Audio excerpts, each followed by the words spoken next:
From your perspective then, what are your main services that you provide? Big question. Yeah. You probably want me to expand on it, but essentially it's providing a pastoral and welfare service to both current and retired fishermen and their families. Mm-hmm. You could say, well, that means anything, and that's right. I mean, so, just earlier on I was up at the funeral home arranging with a family funeral of an ex-fisherman that's just passed away. I actually conduct the funerals as well. I do lots of welfare work. So in the last 12 months, our last financial year, which finished 31st October, I've given away £190,125 in grants and welfare payments. So that might be, I don't know, if somebody who needs a new cooker, to somebody who needs a mobility scooter, to somebody who needs some help getting to a hospital appointment. Mm-hmm. It could be anything and everything, really. And that's for Norfolk, Suffolk and Essex? Yeah. So I've been here 8 years now. In 8 years we've given away about £1.2 million in 8 years. So, which is a story I want to tell, really, but some people think it might detract from. People think, well, if they've got that much money to give away, they don't need any money. But the fact is that we broker that money in from other charities. It's not all our own money. So Shipwreck Mariners, Seamen's Hospital Society, in fact the Lowestoft Fishermen's and Seafarers Benevolent Society, everyone calls it the Widows and Orphans Fund. We get quite a bit of money from them as well to give away.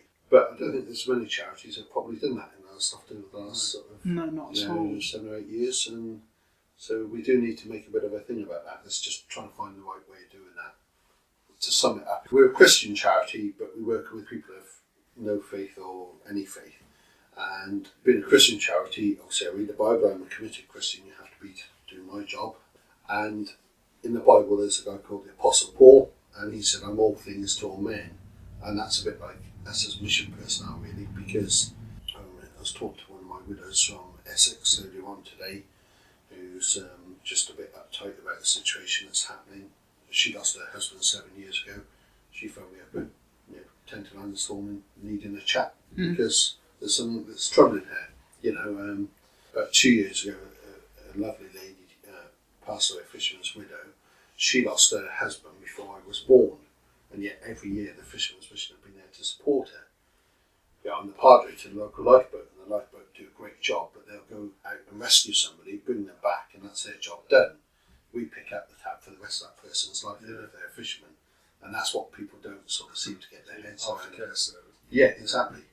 So, and that's for as long as they need it. And I said, this lady, she lost her husband on the Boston Pioneer, which went down actually 50 years ago last month. And so every year we went round to support her, to see her, to help her out financially. And we did that for 50 years, or 48 years, because she died 2 years ago.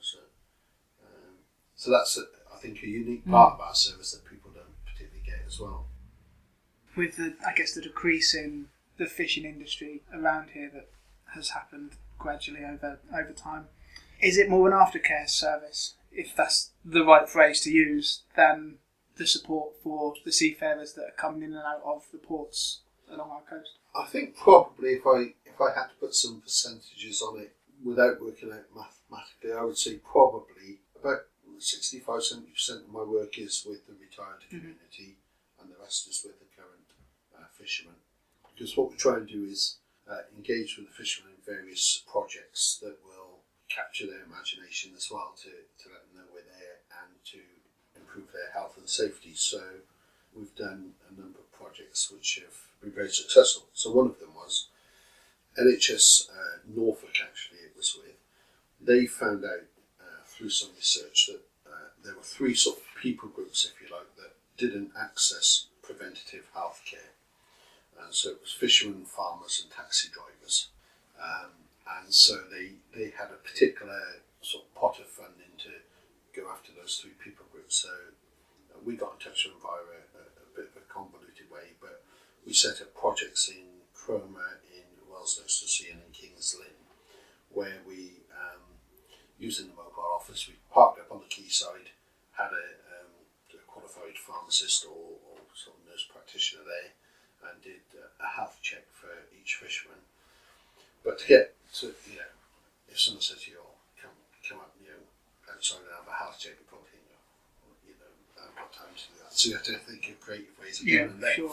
So the first thing we did, we got some funding to actually provide oilskins initially that had flotation devices on built into them. So they came and had a health check. After having a health check, they got issued with a free set of oilskins, which was great because they loved those. And then we've gone on with the RNLI and Seafish and others to partner with providing free PFD, personal flotation devices. I don't know if you've seen the Mullion ones, but they sit very high up on the chest so that they don't get snagged on nets and potting and all the rest of it. And they've been designed by fishermen for fishermen. So again, we thought, how are we going to engage with these guys to sell them the idea, Because we know if we say come up and even if it's a free PFD, they're not going to wear it. So we put a whole thing. So the first we've done, we called it the Fish Well series. So the first one was to fish well, you need to be well. So that was a health check. And the second one was to fish well, you need to eat well. What we identified was fishermen going out very often would just take junk food, Mars bars, energy drinks, and all the rest of it. We said, well, actually, if you take some wholesome soups out and teach you how to make those very easily, and give you a free stainless steel flask, and then that's how we did that. And by the way, you get a free PFD as well, and we'll tell you how to use it and how to wear it. So we trialled that around. In fact, we went out in my area for one of the trials just to get a different fishery on that, and that was very well received. So, and now as a result of that pilot project, the whole of the UK, Scotland and Northern Ireland are issuing every fisherman with a free PFD. So out of that little trial that came out of little Lowestoft, if you like, I think it's quite an amazing achievement, really. So again, it's just trying to find creative ways to engage with the current fishermen to enable them to know that we're there for them. There's a lot of sharing of best practices, isn't there, with other branches throughout the UK? Yeah. So I sort of take a lead from the mission in the welfare side of it. So I'm what they call a senior superintendent. So I'll help my other colleagues in terms of welfare and support. Keith down in Newland, for example, in Cornwall, through the terrible storms of 2013, has built up some excellent practices of engaging with people in crisis situations, and so we're learning from that. So it's very much sharing the information, so I can't do it all. So yeah. And fishermen are very proud men, aren't they? They I think that must, like you were saying with the thing, it's the barrier of trying to break that down and trying to convince those that perhaps I think need they are. And I think the problem is that it's horrible to say this, but until you have a disaster in a port, then nobody really knows how much support we can give. So take up in Cromer, for example, the first breakthrough in Cromer was unfortunately a chap that got ill, had a brain tumour, and I said, I want to come see you, just tell you what support I can give you. No, I don't want to see you, said so. And I was trying every way, and in the end I said, look, it would just look good for my stats, if nothing else. Could I just come and see you, just so I can take a box? Knowing full well that when I got in there, so he said, well, you've got 10 minutes. I said, okay, that's fine. So I made this point, went up there, and of course I got in there, and he said, suppose you ought to have a cup of coffee. I said, oh, I think that'd be good.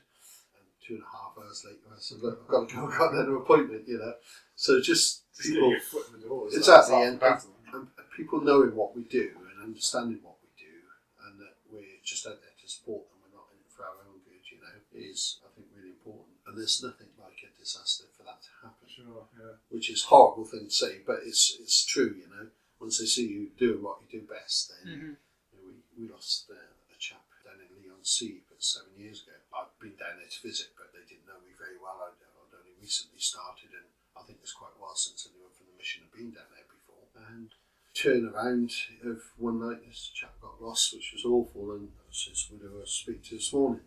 And the whole community just opens up to you and says, oh yeah, you are there to support the fishermen, and you are there when we need you, and that really does, we come into our own then, I guess, in that situation. So what's kept you in this role then? What do you enjoy most about the role, the responsibility? Well, me personally? Yeah, you personally. I guess probably going back to why I started the job, and it's why I still love it today. It combines my Christian faith, which I'm very passionate about, with my passion to support those that are in need. Sort of all my working history, I never worked in the sort of the seafaring industry before I joined the Fisherman's Mission, but prior to that I'd always support people with additional needs. So I think it just combines my practical 20 odd years of doing what I used to do before with my Christian faith in a role that is brilliant. So I've went to see a chap over in Great Yarmouth and his wife, and I won't always say it, but at the end of most sort of first time appointments I said, look, we're a Christian charity, would you like me to pray for you?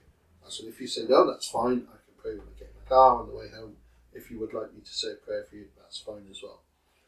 So he looked at her, she looked at him and said, well, I think that would be quite nice. So I said, okay. And they just celebrated their 60th wedding anniversary.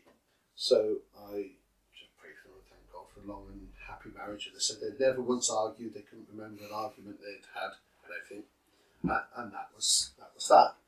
So I said amen, and with that the wife got up and shot out the kitchen, never to be seen again. So it's strange. And I looked at him and tears were streaming down his eyes. He said, I can't remember the last time I saw my wife cry. He said, I opened my eyes, I hope you don't mind when I was praying. I said, no, not at all. He said, there were tears streaming down her eyes, and she hates anyone seeing her cry. So that's why she's disappeared. And he said, in the first time in 60 years, that's the first time anyone's ever prayed for me. And that was like, we could not be over with a feather, It was just such a special moment. And so that, that passion of being able to share my Christian faith in just in a real way, but not in an overpowering way or a proselytizing way at all. See it have a positive effect. Yeah, exactly. Yeah. Exactly. It's just incredible, really. That gives a real buzz. And we had another chap who just had, believe it or not, must have been about 12 years of unopened mail. Literally, you couldn't get to the letterbox, all the mail was stacked up just in this massive pile around his door. And he eventually came to us asking for some help. So with him, I bagged all of the papers and everything up, and we brought it in here. I said, let's go down to the office, and just because I said there's lots going to be shredded here. And he had a pension he'd totally forgotten about that was going to give him some money. He had some benefits that he should have claimed that he didn't know, and that guy, we managed to get a brand new heating system put in his house as a result of that first contact. A new kitchen put in. He didn't have any running water downstairs. He didn't have a flushing toilet. He used to fill a bucket up from the bath. So he put a whole new bathroom in. And so to see that guy's house totally transformed, to bring it back into service, really. I mean, he was living in it, but how on earth he's living in it, I don't know. It was just, he just, and he said to me, I've got a home again, not just a house where I live. And I just thought, make my own month. Yeah. It's just, and so that knowing that I can get money to make that bigger difference is amazing. That's the sort of stuff that gives me a buzz and makes me do what I do, really. So much of it is proactive and reactive. Then, Tim. I mean, proactive is so much as you're going out and promoting the health checks and the flasks for the mariners and the life jackets, for example. How much of it is then reactive, people contacting you, and how do they know how to contact you? Well, that's a challenge in itself, I'd imagine. It is a great challenge, and I don't know, you're an ex-Navy man, aren't you? Yeah. Did you know do you know our Chief Exec, Commodore David Dickens? That does ring a bell, yeah. Yeah, he's, David's been, 3 years, I guess.